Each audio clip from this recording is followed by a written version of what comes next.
네, 셀리몬 구독자 여러분 안녕하십니까? 자, 지난 시간에 이어 이번 시간에도 재건축 사업 관련한 세금으로 돌아왔습니다. 일단은 복습 차원으로 해서 지난번에 말씀드렸던 내용들을 잠깐 다뤄드리고 오늘 두 가지 사례로 조합원 입주권 양도 케이스하고 또 준공 이후 신축 주택에 대한 세금 케이스를 말씀드려 보려고 합니다. 자, 오늘도 셀리몬의 자문세무사이신 양정훈 세무사님 모셨습니다. 네, 안녕하십니까? 안녕하십니까? 네, 지난 방송 이후에 또 반응이 뜨거웠는데 또 이번에는 조금 더 쉽게 설명해 주신다고 하셔서 또 모시게 됐습니다. 감사합니다. 자, 오늘 그러면 어떤 사례로 좀 얘기를 해 주실까요? 일단은 지난번에 우리가 대략적인 공부를 했던 내용 중에서 물건을 오늘은 나눠가지고 설명을 할 텐데요. 첫 번째 양도 물건은 조합원 입주권 상태에서 양도하는 거.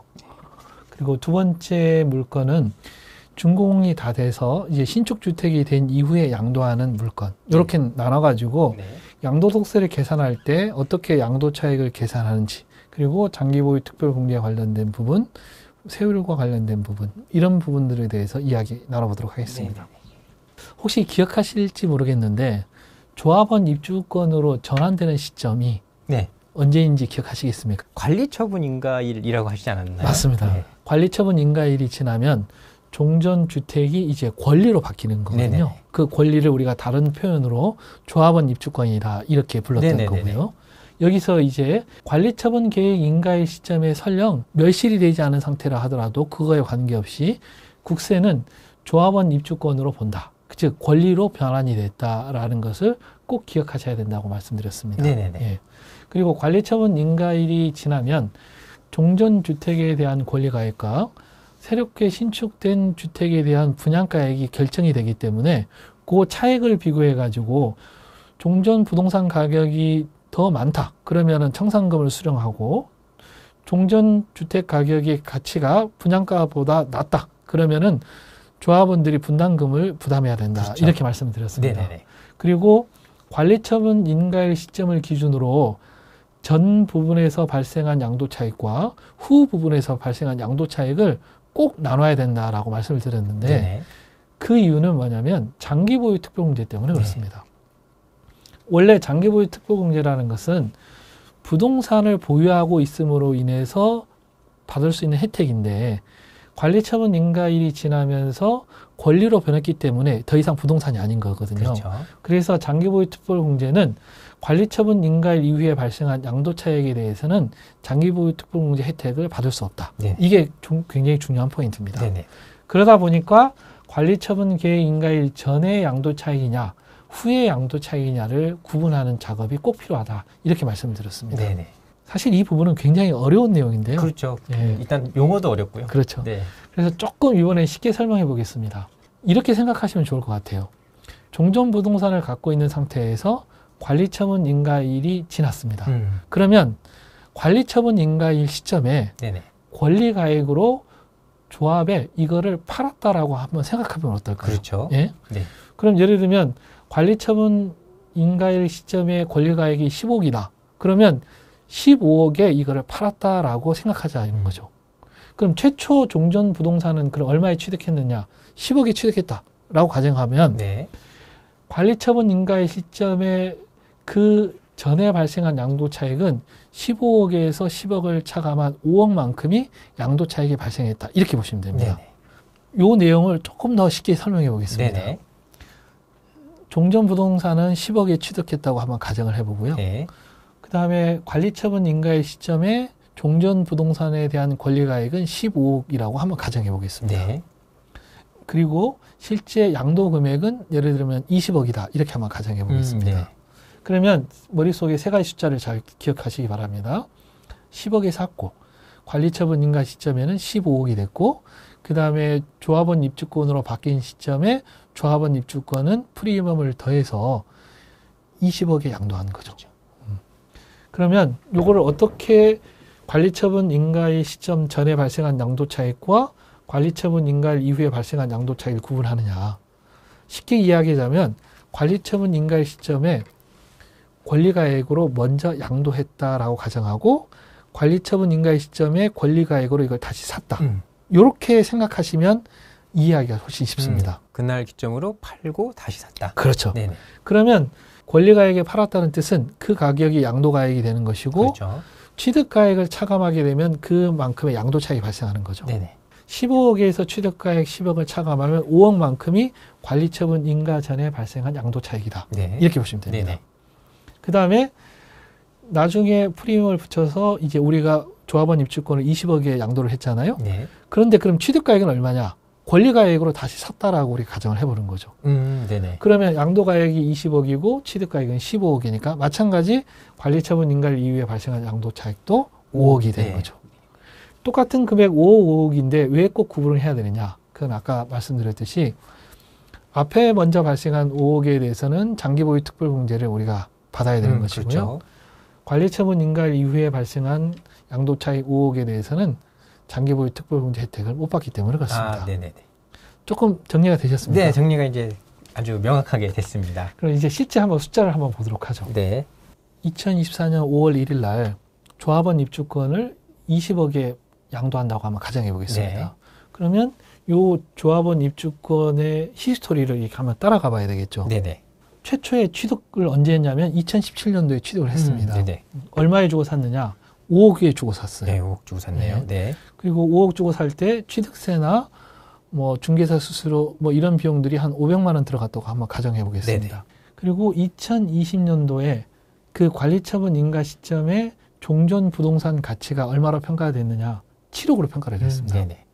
그리고 그 시점에 분양가액은 얼마였냐면 8억 5천입니다. 조합원이 갖고 있던 종전 부동산보다 분양가액이 더 높기 때문에 조합원 입장에서는 분담금을 납부해야겠죠. 그렇죠. 그래서 네. 조합원이 분담금 납부 예상 금액은 그 차액에 해당되는 1억 5천입니다. 네네.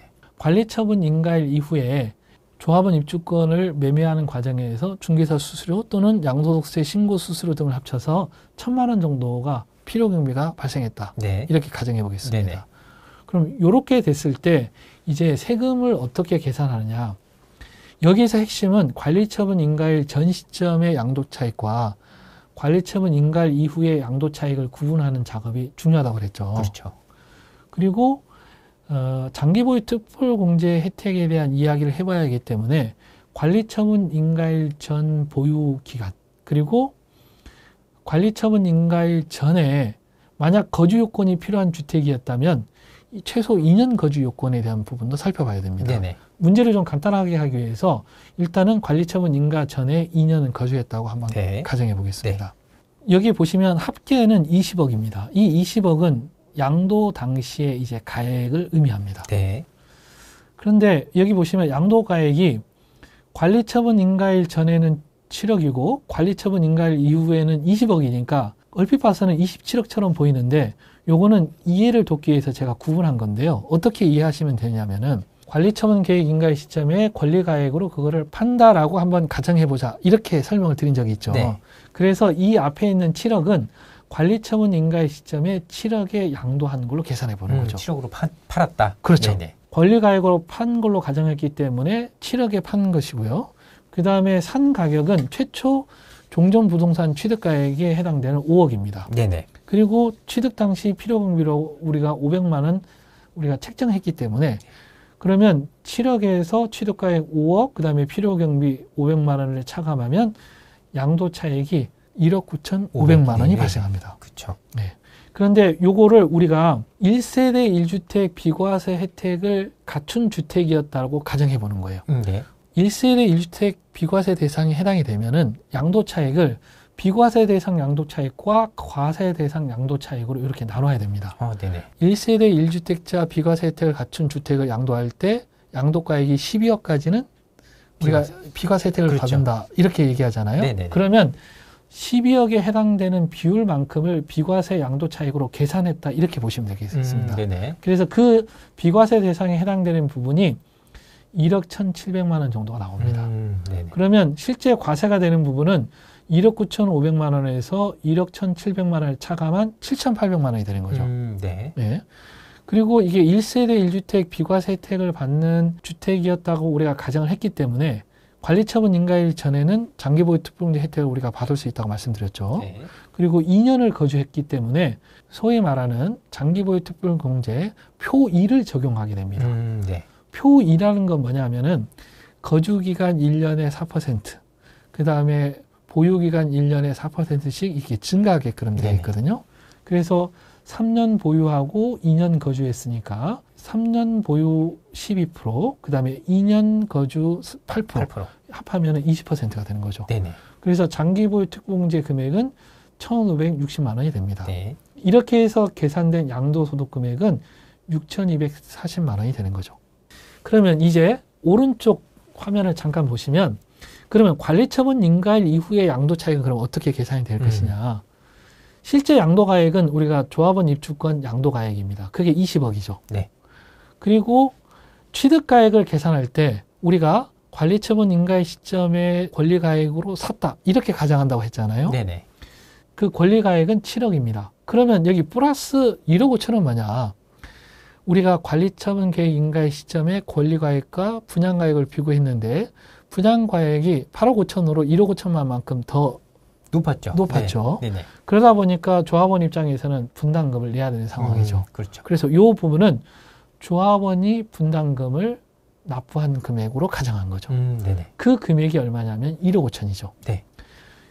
이것도 취득가액과 마찬가지로 조합원 입장에서는 들어간 비용이잖아요. 그렇죠. 그래서 취득가액에 이 금액을 더 더해주는 겁니다. 그래서 취득가액 총 금액은 얼마가 되는 것이냐면 8억 5천만 원이 되는 거예요. 분양가 8억 5천이네요. 네. 네네. 그래서 이 자리에는 취득가액에는 분양가가 일반적으로 들어옵니다. 네네. 네. 그러면 20억에서 분양가에 해당되는 8억 5천은 차감하고 그 다음에 아까 중개수수료 그 다음에 양도소득세 신고 수수료 등 1,000만 원 정도가 들었다 가정해보고 그럼 이 1,000만 원까지 차감하게 되면 11억 4천만 원이 나옵니다. 여기도 마찬가지 1세대 1주택 비과세 대상이기 때문에 아까 우리 잠깐 설명드렸던 12억 비과세에 해당되는 비율만큼은 또 비과세 대상 양도차익이 되는데 그 비율은 계산해 보면은 6억 8,400만 원이 나옵니다. 그럼 11억 4천만 원에서 6억 8,400만 원을 차감한 이제 4억 5,600만 원이 과세 대상 양도차익이 되는데요. 네네. 여기까지는 이제 이해가 되셨을 거고요. 이제 중요한 포인트는 뭐냐면은 장기보유 특별공제입니다. 그렇죠. 여기는 제로입니다. 그 이유는 뭐냐면 장기보유 특별공제는 관리처분 계획 인가의 시점 전에 발생한 양도차익에 대해서만 차감되는 것이라고 제가 말씀드렸잖아요. 네네네. 그래서 그 이후에는 혜택을 받을 수 없다.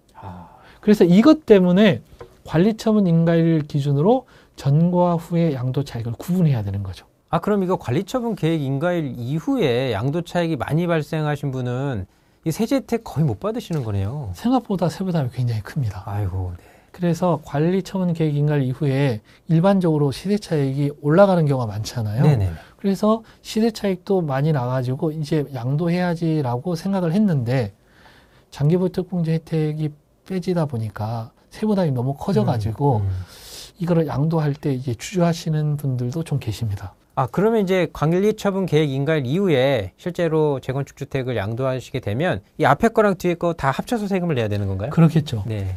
관리처분 계획 인가일 전 양도소 금액과 관리처분 계획 인가일 이후 양도소 금액 이 두 금액을 합치면 6,240만 원 플러스 4억 5,600만 원. 그래서 합이 5억 1,840만 원이 됩니다. 여기에서 이제 1년에 한 사람당 250만 원 기본 공제를 하고요. 네네. 그러면 과세 표준이 이제 5억 1,590만 원이 되고 여기에 이제 세율을 적용하게 되면 5억이 초과됐기 때문에 이제 42% 네네. 세율이 적용이 되는 겁니다. 네.